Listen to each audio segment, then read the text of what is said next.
All right, now for Rand's ethics, advocacy of an ethics of rational self-interest.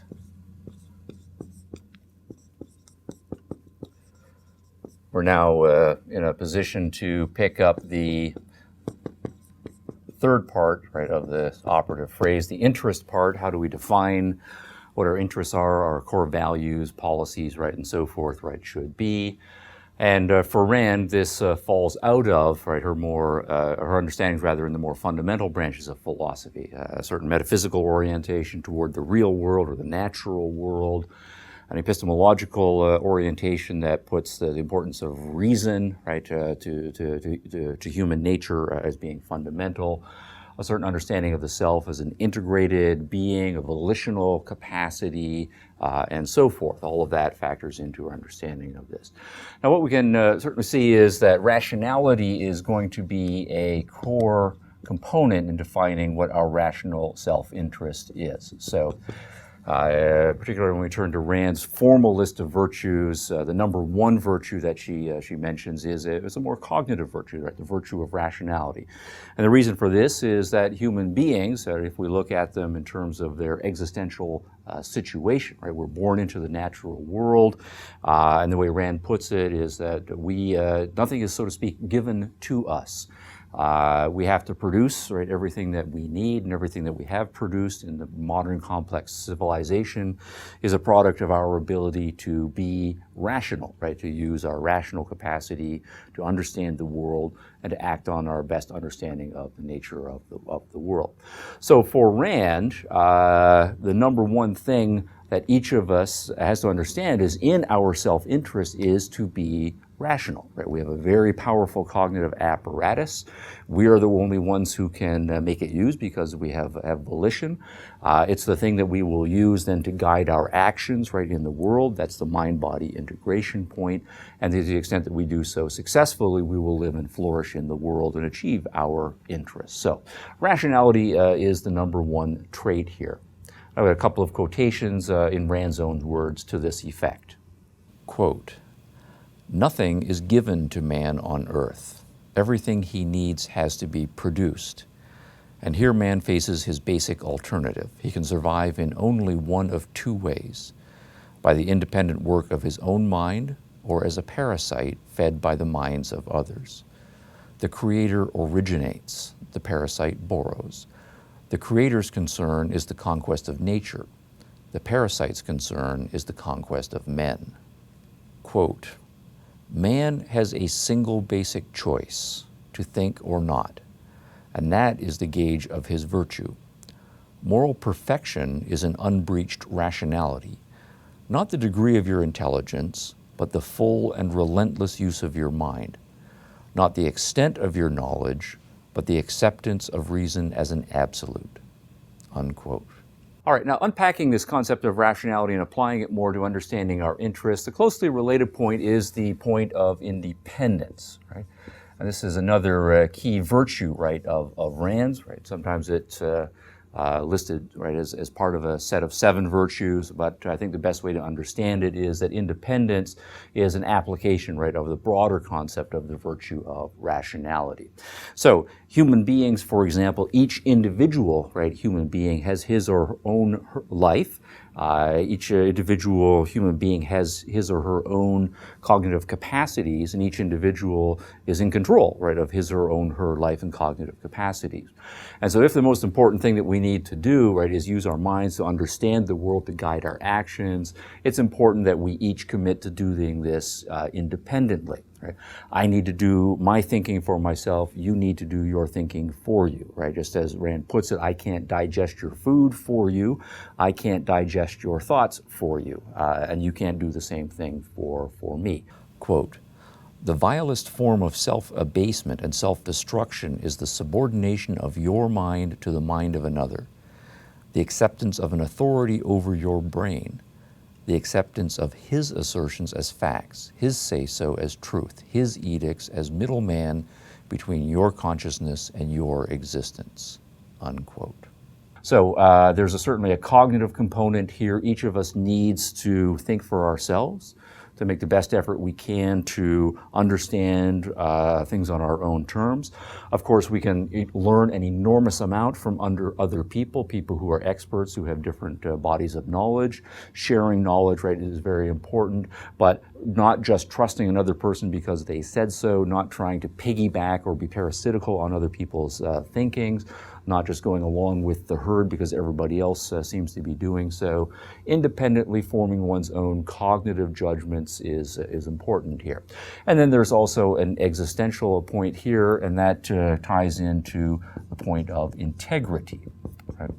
It's not simply enough to understand the world rationally, to think for ourselves. As human beings, we need to commit to acting on the basis of our knowledge. We are mind-body integrates.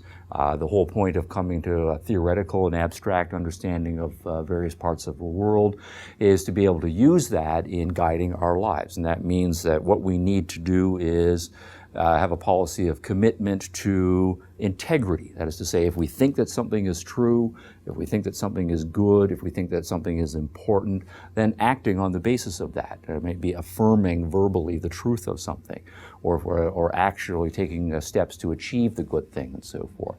And it goes negatively as well. If we think that something is false, right, or destructive, right, or unimportant, then not letting that take up mental space, right, so to speak, or not acting in a way that is going to lead to self-destruction, right, and so forth. Another related point about being in our self-interest is an issue that Rand calls productiveness. Right, hers certainly is a social system that places a great admiration, right, for people who are highly productive, right, the industrial geniuses, the great philosophers and artists, right, and so forth, who have created values that add to the richness of our lives here. But this also is an individual responsibility. Certainly by the time we are adults and we leave our parents' home, we need to be self-supporting. That means we need to make a certain commitment to, right, productiveness. And productiveness, right, is a commitment to using our best understanding, right, of the world, having formulated our own best understanding, deciding what's valuable to us, and then acting with integrity in order to produce those values. So this might mean getting a job, right, starting a business, right, going off to college or university to improve yourself, to make yourself a person who can be more productive doing things that we want to do. But this is, to our self-interest, right, something that is a deep ethical truth in Rand's system. The contrast concept here would be people who strive bluntly to be parasitical, right, by the time that they're adult. They don't want to themselves self-responsibly produce what's necessary to sustain their own lives. Instead, they want other people to accept that responsibility, and then they're going to try to con them or cheat them or defraud them in some way out of their productiveness. All right, one more point. I won't go through the list of all 7 here, but one that ties in nicely to the social points that we want to make fairly quickly is a point about justice. Right? For Rand, justice is an intensely self-interested virtue. Right? For her, there's great value to be gained from social living. Other people know things that we don't know, so we can learn from them. Other people have produced things that we can trade with them for that will improve our lives and so forth. Other people are a source of pleasures in all sorts of ways, in our friendships, in our romantic interests, when we have children, right, and so forth. But for those social relationships to be valuable to us, to be part of a happy and fulfilled life, one of the policies that we need to commit to is a policy of justice, and that is to treat oneself and treat other people according to their merits. And so to one's self-interest, part of rationality then is judging, right, other people. So if we think, for example, say in a business transaction, suppose we do have 2 people who have been independently productive, right? I've grown some food, say I've grown some wheat, you've raised some chickens. We each of us then see an opportunity to trade with each other, and we make judgments independently about what the appropriate transaction amount would be. And so we walk away from the transaction, right, both satisfied with the deal, and we both honor, right, the terms of the deal, right? I treat you justly according to your productive effort. You've treated me justly according to my productive effort. Another example of justice would be, say, in an educational context. Certainly one of the great values we have is that we can all learn from each other. And in formal education, there's a whole lot of evaluation that goes on. Part of the justice that professors will do with respect to their students is evaluating the students' work according to its merits, and the students should be happy with just grades rather that they receive, neither wanting a higher grade than they've actually deserved, nor a lower grade than they've actually deserved, and the same thing holds for the professor in assigning it.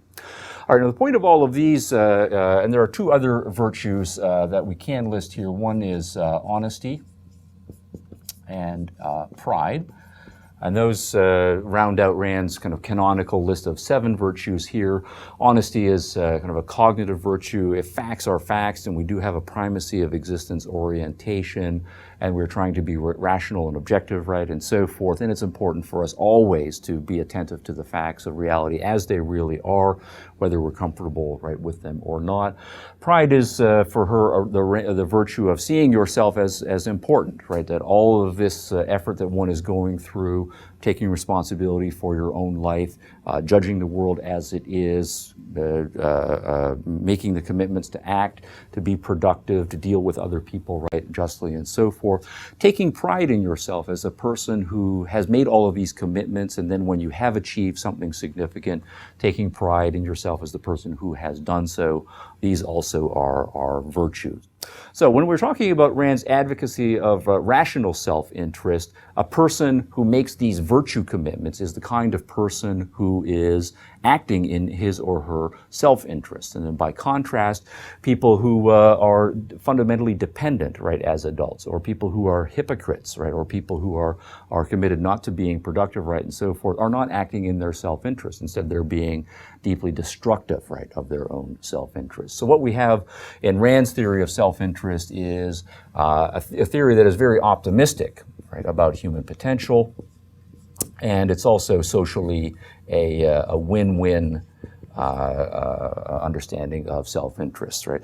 Sometimes this is put in her provocative formulation to say that among human beings, right, particularly in contrast to more pessimistic understandings of human nature, there are no conflicts of interest, right, between people who are rationally self-interested, right? It's to my self-interest that you be as rational, as independent, as being a person of as much integrity and productive, right, as possible, right? Your doing so is not in conflict with my doing so. Instead, your doing so is more likely than to lead you to be the kind of person with whom I can trade, with whom I can be friends, right, and so forth.